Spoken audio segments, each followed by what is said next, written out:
See õnnetus siin on tagajärg sellest, et kaugjuhitav auto sõitis keelava tulega ristmikule ja põrkas kokku tavalise sõiduautoga.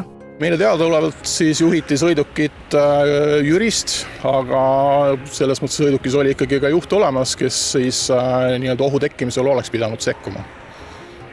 Ja hiljem tegelikult tuli siis ka see nii-öelda kaugjuht, kes sõidukit kaugjuhtis, tuli ka hiljem sündmuskohale.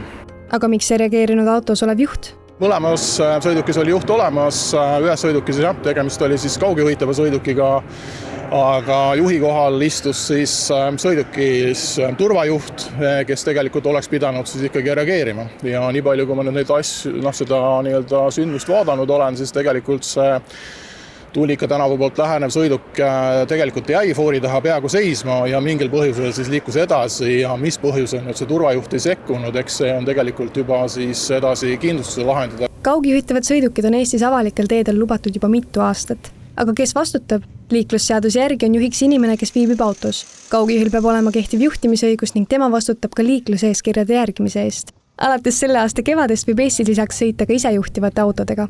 Riigikogulane Mario Kadastik, kes on tugevalt isejuhtivate autode usku, ütleb, et eilse õnnetuse valguses on oluline teha vahet kaugjuhitavatel ja isejuhitavatel autodel. On väga oluline kõigepealt esiteks ära klassifitseerida, et mis asi on isejuhtiv sõiduk ja mis asi on kaugjuhitav sõiduk. Et kaugjuhitavas sõidukis tegelikult ikkagi vastutab keegi kuskil kaugel, kes ekraanide najal seda vaatab, et mingi osa funktsioonidest muidugi teeb võib-olla auto ise ka, aga seal on tegelikult hästi palju selliseid lisakomplikatsioone, et see auto vajab pidevat ühendust, sul on tahes-tahtmata selle ahela vahel on tegelikult päris arvestatav ajaline lõtk, et see, kui auto sõidab, siis see pildi info, kuni see jõuab sinna jürri, seal seda keegi mingi otsuse vastu võtab ja see otsus jõuab tagasi autosse, on auto sõitnud juba tegelikult päris arvestatava distantsi. Politsei andmetel on see esimene õnnetus kaugjuhitava autoga.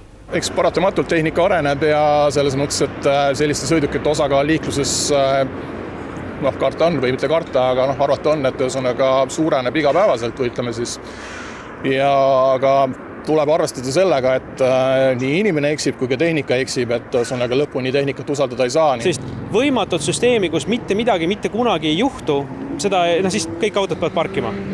Ja siis ka on võimalus, et midagi juhtub. Et tegelikult ma arvan, et see on kindlasti asi, mille ühiskond peab läbi käima ja selles suhtes on hea, et see oli ilma kannatanud õnnetus. Et ta kindlasti avab praegu diskussiooni, debati, aga ta ei ole päris selline kohe kirstunael ise juhtimisele. Et esiteks oli üldse tegemist kaugjuhtimisega, aga varem või hiljem need süsteemid peavad läbima mingisuguse sellise arenguetapi ja jõudma sellisse. Nii et kokkuvõttes nad oleksid turvalisemad kui see, et inimesed ise roolis on.